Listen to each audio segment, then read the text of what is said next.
Всем привет! Сегодня будет немного необычный формат выпуска. Я хочу ответить на некоторые комментарии, которые вы оставляете под нашими видео.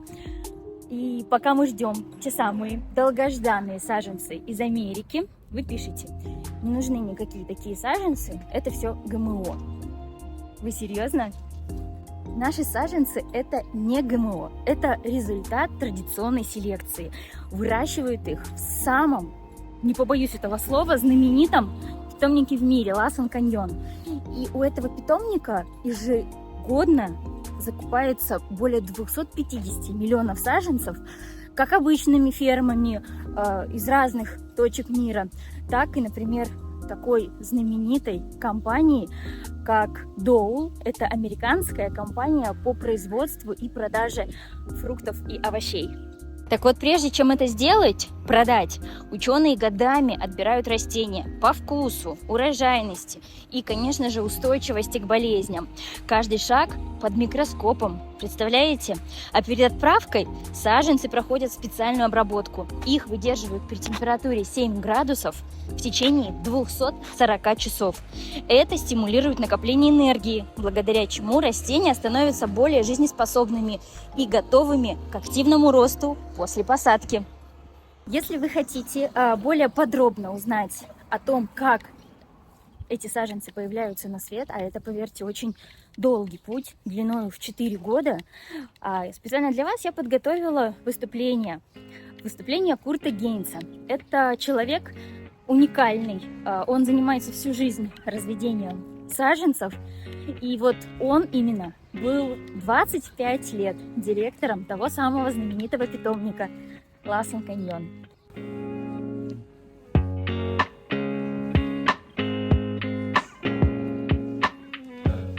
First, thank you. This is the very beginning of a nursery. Здесь это на картине это материнское растение.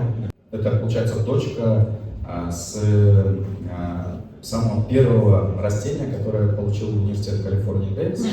И они постоянно все хранят, ее поддерживают, ее рост. И потом вот это является основой. Это самое первоначальное, скажем, растение, от которого все начинается. Они от того материнского растения получают усики, с этих усиков они дальше уже проращивают растение, потом ее специально термическую обработку они делают, то есть это находится внутри теплицы, они доводят до температуры 37 градусов. В течение 45 дней они делают температуру там 37 градусов, вирусы начинают погибать. То есть на протяжении того, что вы видите здесь, это где-то 45-й день того же самого растения, которое держали на температуре 37 градусов, и какие-то растения погибают, какие-то растения остаются, и вот так они выглядят на 45-й день. Now we're looking at a plant. И вот получается уже, вы помните, да, сначала материнская, потом оттуда берут дочек, пересаживают в те вот специальные стаканчики, потом с этих стаканчиков уже берут следующих дочек, как бы, да, и от этих дочек они, получается, вот эту, именно самую верхнюю точку отдельно оттуда снимают ее. И вот с вот этой точки прорастания, с точки прорастания они забирают очень маленькие крохотные клетки, и вот эту клетку помещают в агар-агар. Специальная жидкость, гелеобразную такую жидкость, и там начинает создавать благоприятные условия для ее дальнейшего проращивания. Как раз таки фишка их питомника Ласан Каньон, то, что это делается каждый год. Новая партия с новой клетки проращивается, поэтому это гарантирует чистоту материала от всех болезней, вирусов и так далее. When you have a plant at this level, everything's done in sterile. Вот вы видите, в этой пробирке есть крохотное вот это растение, которое гарантированно чисто не только от вирусов, но и от всех остальных возможных патогенов. То есть это максимально стерильных условиях, в лабораториях они готовят, и они получают такой очень качественный материал. Чтобы ее вот это вырастить, уходит около 2 месяцев. И потом дальше уже ее пересаживают в такие субстраты специальные.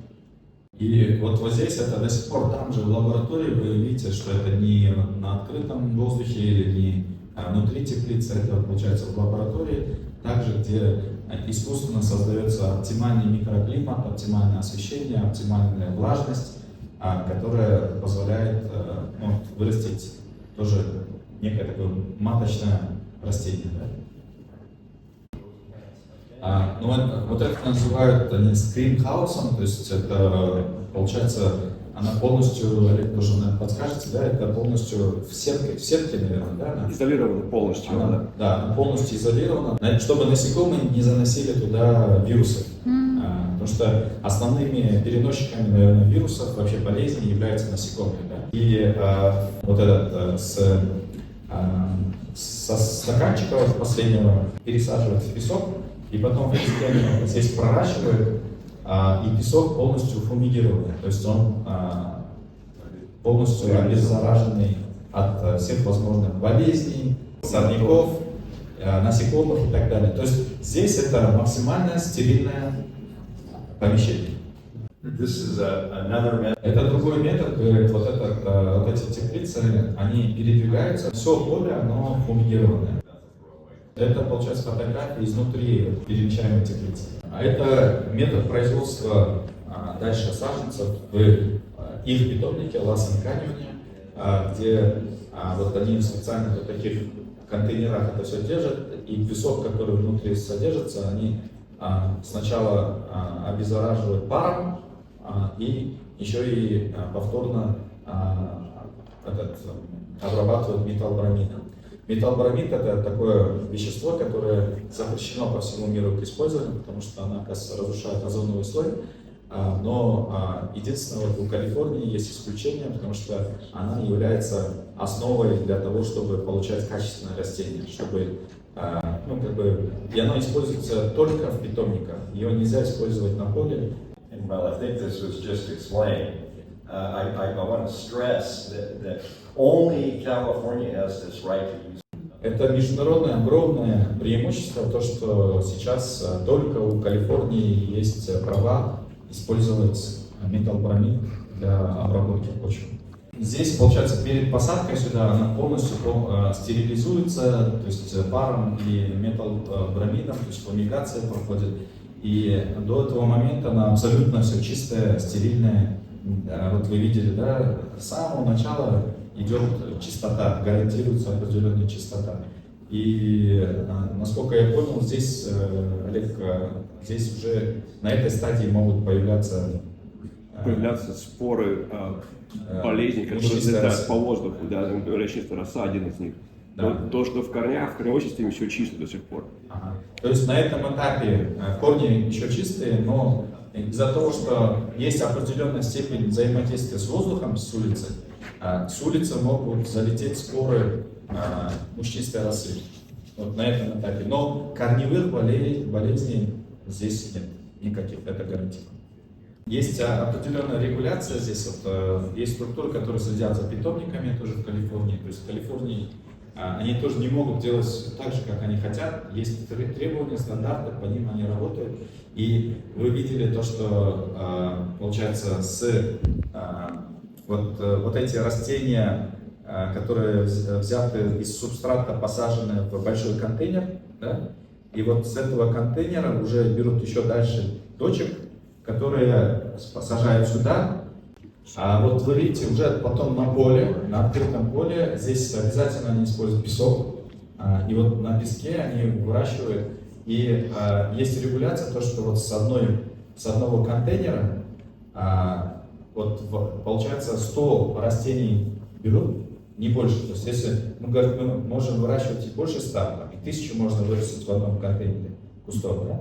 Но они оттуда берут уже только 100. Государственными органами проверяется каждый блок на наличие нематодов, ну не то что наличие, наоборот, на отсутствие от нематодов и от разных патогенов, и это контролируется, да? И поэтому есть определенная регуляция, есть требования, что на каждом участке не должно быть более 100 растений. So not just the owner, not just the nursery controls. Не только питомники контролируют собственные стандарты, но и государство их еще раз перепроверяет как бы, на наличие, на соблюдение этих стандартов. И если у питомника вот на этом этапе находят какой-то патоген, то полностью все уничтожается. И вот вы представляете, да, сколько шли к этому, да? Сколько шли, то есть там с проверки, проращивали, это уже какой год. И если здесь находится какая-то проблема, то все идет на уничтожение.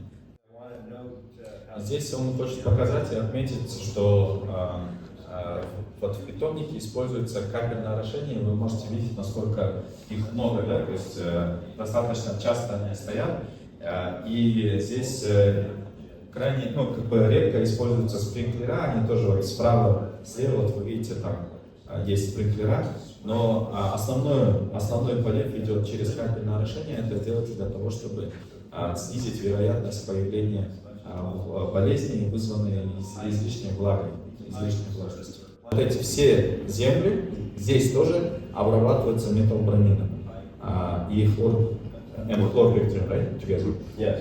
Как бы там идет именно смесь такая, самая эффективная она считается, которая 100% очищает от всех болезней, там, нематод, сорняков, разных этих, семян сорняков, убиваются семена сорняков и от личинок разных вредителей. Да? То есть максимально стерильная здесь почва, и она вот помещается, и дальше растения здесь проращивают. Поле полностью ограждено, то есть и туда никто не может зайти, кроме 2 людей, которые работают только на этом поле. Они никуда больше тоже не могут идти, потому что они из других мест потенциально могут занести сюда болезни. Чтобы такого не было, они могут находиться только здесь. То есть и никуда в другие поля они не могут выходить. Почему это важно? Потому что есть, оказывается, определенные споры грибковые, которые могут находиться, например, в джинсах и выживать на протяжении 3 недель. И каждое оборудование, которое здесь используется, оно постоянно под паром, высоким градусом обрабатывается для того, чтобы опять-таки избежать появления рисков заболеваний. И причина, почему они используют гравий или песок, это для того, чтобы избежать появления болезней, которые обычно появляются в почве. Вода не уходит, она где-то стоит, вода стоящая, она уже переходит в болезни. И также важно отметить то, что они поливают ее только со скважин. 3-й класс по глубине, то есть оттуда, там где максимально стерильная вода, она не грунтовая, которая, как у нас, например, где-то может поливаться, а уже максимально стерильная от всех болезней. Это уровни, да? Это, получается, видите, nuclear stock — это самая, которая прямой наследник, условно говоря, от того растения, которое было селекционировано университетом Калифорнии Дэвис. Это самая основа. Потом оттуда, вы помните, да, дальше они его берут и где-то по 37 градусов, на 37 градусах держат на протяжении 45 дней. Оттуда потом берут меристему. Эта меристема сажается в агар-агар. Оттуда дальше она проращивается в специальном субстрате, потом она переносится в большой контейнер, где оттуда берут 100 только растений и пересаживают на поле. И вот то, что вы видели, это поле, где песок, и где только вот 100 растений высаживают. И вот представляете, сколько мы этапов прошли, и это только, оказывается, foundation блок, это 2-й этап. Второй год. Второй год. Да. Но сколько операций было проведено. И дальше эти растения попадают в регистрированный блок, то есть там, где регистрированные саженцы выращивают. И вот питомники по всему миру разные, они покупают растения с регистрированного блока. Например, с питомника Лассена Канина. Да? Дальше уже они, питомники, выращивают сертифицированные блоки. Вот, имеется в виду сертифицированные саженцы, И мы, как фермеры, уже покупаем сертифицированное дальше, чтобы произвести ягоды, fruit production. И для того, чтобы нам получить качественные, хорошие саженцы, питомник затрачивает 4 года. Обалдеть. Каждый год это делают постоянно с новыми меристемами. Каждый год. И благодаря этому работа с Уласана каньона и их репутация в мире считается как бы эталоном, да, самым лучшим питомником, с которой уже там остальные питомники стараются работать. А еще пишут о том, что американская клубника ужасно невкусная. Ребята, кто, по-вашему, вывел те самые знаменитые сорта Seascape, Сладкая Анна, Монтерей, Альбион? Все это было селекционировано и выведено именно в Америке. И сегодня выращивается на полях по всей Европе и по всей Азии. Ну и самое главное, забирать у кыргызстанцев ту самую вкусную, ароматную, кукджарскую или токмакскую клубнику мы вовсе не хотим. У Центральноазиатской ассоциации ягодоводов цель объединиться всем нашим большим регионам и отправлять ягоду на экспорт. Ну а о том, что все равно кто-то останется недовольным, однажды очень хорошо сказал Телег. Я разделяю людей на дефицитных и профицитных людей. То есть дефицитные люди, сколько ты им что ни делай, они всегда будут недовольны. Они всегда будут говорить, вот там кто-то виноват, или там нам нужно, чтобы вы обязаны, вы должны нам вот это, да. Я для себя всегда определился, что знаешь, я это делаю не ради того, чтобы там от них получать какие-то хорошие слова, там, от людей, да, или благодарность, да, делаю, потому что я считаю, что это важно. Поэтому у меня есть некий иммунитет к такого рода У тебя людям. другие ожидания от людей. Да, то есть если даже, в общем, я научился одинаково относиться и к похвале, и к критике, и к матам, да, от людей. Я одинаково нейтрально к этому отношусь. А есть команда, есть люди, у которых этого иммунитета нет. И это очень сильно может демотивировать. Поэтому очень важно, чтобы была культура взаимного уважения, взаимной поддержки и благодарности.